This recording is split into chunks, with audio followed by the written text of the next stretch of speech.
네, 어제도 외국인 투자자들이 2차 전지주 일부 담았고요. 기관도 일부 종목에 대해서 계속된 매수세를 보인 것에 대한 이야기를 나눴었죠.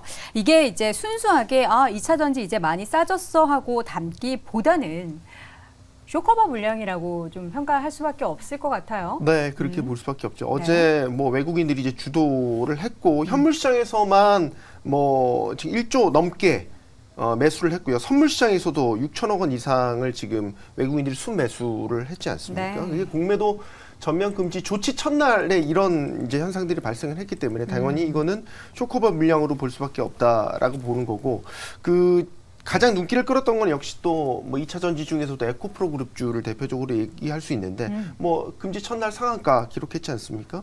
뭐 에코프롬의 공매도 잔고 금액 1조 다 넘게 지금 남아있는 수준인 거고 네. 어제만 뭐 순매수 600억 원대, 700억 원대 순매수를 했고 앞으로도 남아있는 쇼커버 물량들이 이제 많이 남아있다고 보기 때문에 계속해서 이런 부분들을 주목해서 봐야 될 수급 동향의 관전 포인트가 될 것 같습니다. 네, 수급의 변화.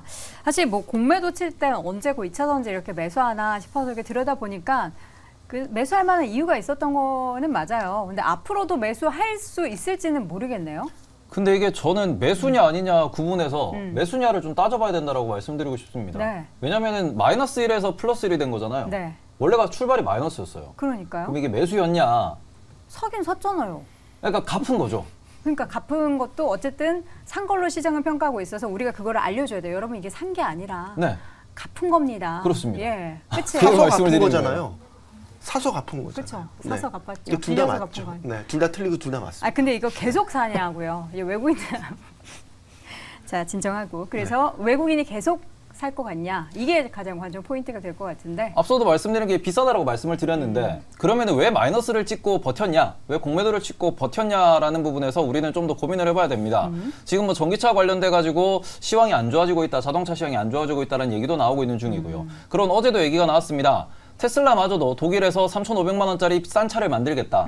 그럼 그 싼 차에는 어떤 배터리가 들어갈 거냐? 실제로 유럽 내에서 CATL의 점유율이 올라오고 있다는 거는 다들 알려진 사실이다라고 네. 보셔야 될 것 같아요. 우리는 미국에서는 우리나라 배터리가 잘 팔린다. 그건 맞습니다. 그런데 아시아 시장이나 유럽 시장을 보시면은 지금 중국산 저가 배터리가 좀 점유율을 빠르게 확장시키고 있고요. 이 부분에서 우리나라가 과연 경쟁력을 보여줄 수 있을 것인가? 그리고는 우리나라 역시도 그러면 좀 더 저렴하게 팔아야 될 텐데 그러면 이익률이 얼마가 나올 거냐 실적 가보니까 이익률 박살나고 있죠. 그래서 이런 부분에서 고금리 상황에서 자동차가 안 좋다. 그리고는 경쟁자가 싼 값으로 무장한 중국산이다. 여기에서 우리는 뭐 LCD라든지 여러 가지 좀 공포스러운 상황들이 좀 연상되기 때문에 여기서는 여전히 시간이 필요하고 그래서 주가가 많이 선반영, 이제 과매수된 부분이 있어가지고 그거를 공매도로 대응을 하고 있었고 그 부분이 금지가 되니까 어제는 매수를 했다. 그럼 앞으로 펀더멘탈이 바뀌었느냐? 바뀐 거 없죠. 그러니 딱히 살 이유가 없다라고 보시는 게 맞을 것 같습니다. 그럼 쇼커버 물량은 다 들어온 거예요? 그거는 모르죠. 왜냐하면 에코프로 같은 경우에는 100만 원, 120만 원, 150만 원에서 숏을 네. 쳤던 그 물량 같은 경우에는 아직 남아있을 것 같아서. 그죠. 그래서 제가 이제 좀 주목해서 말씀드린 거는 최근에 반대 매매가 나올 때 들어왔던 공매도는 어제 전부 다 청산됐다라고 보시는 게 맞을 것 같아요. 하지만 그 이전 우리가 7월 말 8월부터 누적되었던 공매도가 과연 뺄 거냐? 안 뺀다. 네, 이 부분 같은 경우에는 이제 어제 같은 경우에는 반도체는 매수가 강하게 들어왔어요. 우리가 6개월, 내년 6월까지 공매도가 지속된다라고 했을 때 그러면 내년 7월의 주가, 7월의 실적을 놓고 보면은 반도체는 오히려 지금보다 성장이 있을 겁니다. 그러니까 공매도를 빠르게 빼는 게 맞겠죠. 그런데 2차 전지 같은 경우에는 그때의 PER이라든지 그때의 실적을 놓고 봤을 때 과연 뺄 이유가 있을까라는 거는 고민을 좀 해보셔야 될 것 같습니다. 네, 그리고 에코프로. 좀 더 본질적으로 우리가 그 2차 전지에서 살펴봐야 되는 것은 저는 자동차다. 자꾸 본질을 외면하고 2차 전지의 뭐 가격이라든지 소재 가격 이런 것들만 따져보는 것은 안 된다라고 판단하고 있는데요. 네. 그동안 자동차가 뭐 금리도 계속 높아지고 여러 가지 뭐 피크아웃 우려가 나오고 있음에도 잘 팔렸던 이유가 뭐냐? 중고차 시장과 연결해서 생각해야 됩니다. 네. 중고차 시장에서 소위 되팔이가 가능했거든요. 그러니까 차 사서 중고차에서 되팔이하고 금리가 낮았을 때는 이런 것들이 워낙 가능해서 인기 많은 모델을 오히려 내가 신규로 금융상품으로 사서 중고시장에 팔면 프리미엄을 얹어서 파는 게 가능했던 시장이었거든요. 근데 이제 그게 깨지기 시작한 게 올해 여름 지나면서부터 깨지기 시작한 거죠. 네. 그러면 이제 소위 이제 차로 이렇게 뭔가 금융상품으로 돌리는 그런 수요는 그런 가수요는 없어졌다라고 봐야 되고요. 네. 그 다음에 이제 기존에 또 차가 잘 팔렸던 이유는 인기 모델들에 쌓여있던 그런 물량들이 소진돼가는 과정. 그런데 기존에 유럽 같은 경우에는 차 가격 올라가거나 미리 맺어져 있던 그런 조건을 변하지 않고 원래 가격대로 체결해 주기 때문에 그런 물량들은 계속 되고 있는 거지만 신규로 들어가는 물량들은 계속 금리가 지금 올라가고 있는 상황이란 말이죠. 그러면 이런 것들을 지금 미국의 주택시장과 동일하게 생각해 보셔야 되는데 미국 주택시장에서 최근에 리픽싱하는 사람이 누가 있습니까? 아무도 못하죠. 없죠. 왜냐하면 네. 금리가 급등하기 더 때문에 올라가니까? 다시 모기지를 리픽싱할 필요가 없는 거죠. 그 다음에 지금 신규 주택이 제한적으로 제공되다 보니까 주택 가격은 굉장히 강해서 주택 시장이 좋은 것처럼 착각하고 있지만 전혀 그게 아니죠. 예전만큼 돈이 안 돌아간다는 얘기입니다. 그러니까 그 자동차 시장도 아마 내년부터는 그와 비슷한 양상이 나타날 수 있다. 차 전체가 줄어들 수 있다는 겁니다. 그래서 그 부분에서 회사들이 계속 전망도 깎고 당연히 그러다 보니까 가격이 비싼 전기차에 대해서는 전망을 더 깎고 있는 거죠. 네.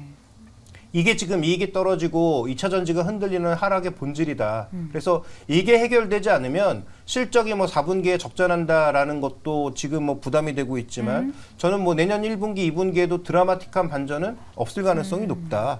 오히려 금리가 어떻게 빨리 안정되고 자동차 시장을 획기적으로 뭔가 움직일 수 있을 만한 그런 요소들이 발생하느냐가 좀 더 중요하다라고 봐야 될 것 같습니다. 전기차에 대한 수요, 뭐 자동차 전체적으로 있어서의 수요를 줄어들게 만들 수밖에 없는 가장 큰 원인 중에 하나는 지금 고금리 부분을 지목을 안 할 수가 없는데 이 부분에 대해서도 참 기업마다도 성격이 다르다라는 분석도 여러 차례 저희가 이 방송을 통해서 전달을 해드렸고 어쨌든 지금 안 좋다 보니까 그 업황에 대한 전망이 안 좋은 그 그림자가 더 크다 보니까 2차 전지주들이 올랐다가도 제한적으로 또 상승할 수밖에 없는 게 아닌가라는 생각이 듭니다. 그러나 그 와중에도 LNF가 어제 실적을 발표하면서 우리는 투자를 더 단행하겠다, 공격적인 투자를 하겠다라고 얘기한 게 참 이례적이었는데요. 하창원 교수님 어떻게 보셨습니까? 네, 뭐 일단 미래 전망 자체는 이제 환경을 생각을 한다면 뭐 당연스럽게도 뭐 친환경 차량으로의 변화를 예상을 할 수 있고 그 부분에서의 뭐 기대감은 상당히 강합니다. 뭐 말씀해주신 것처럼 일단은 26년에 매출 24조 원을 목표로 해서 투자를 지속한다라는 얘기가 있었고 굉장히 다양한 부분에서의 좀 투자들을 진행을 할 거거든요. 뭐 음극재, 양극재, 전구체, 리튬 굉장히 다양한 부분에서 진행을 할 건데 과연 이 돈들을 단기간에 어떻게 또 할 것이냐 이 부분에 대해서 또 고민을 해봐야 되지 않을까라고 보고 있고요. 네. 근데 일단 단기적으로는 4분기에는 전방 수요가 둔화가 될 거라고 얘기를 했거든요. 이 기조가 아마 내년 상반기까지는 조금 계속 안 좋은 얘기들이 나올 수가 있어요. 단기적으로는. 그러면 그 안에서의 이런 실적 부진이라든지 이런 이제 단기적인 업황 부진에 따른 부분들을 어떻게 해결할지에 대한 부분들은 사실 그렇게 막 많은 것 같지는 않아서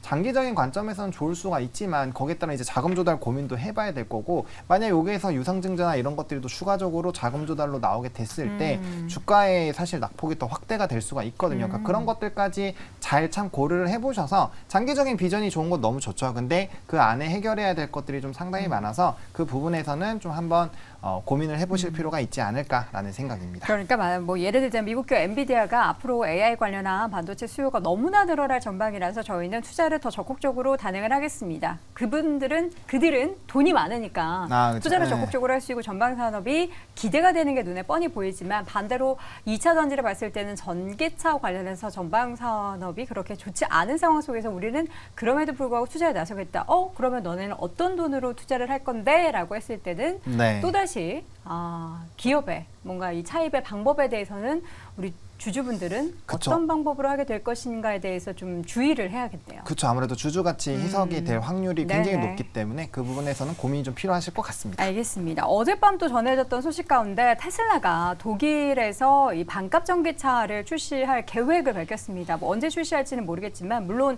그 독일 공장의 그 생산량이 한 25만 대 정도밖에 되지 않기 때문에 그렇게 많은 수준은 아니었는데 테슬라가 반값 전기차 얘기 또 나오면은 이거 가격이 또 떨어지면은 우리나라 배터리 기업들 안 좋은 거 아니야?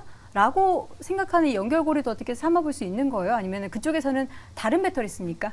LFP 쪽으로 씁니까? LFP를 쓸 가능성이 높죠. 지금 현재 왜냐하면 보통 한 대에 들어가는 그 양이 한 70kWh 정도? 네. 그 정도로 이제 기본값으로 NCM을 놓고 보게 되면 가격이 2천만 원이 넘어가죠. 그러면 여러 가지 거기다가 뭐 제품 넣고 뭐 마진 얹고 했을 때 네.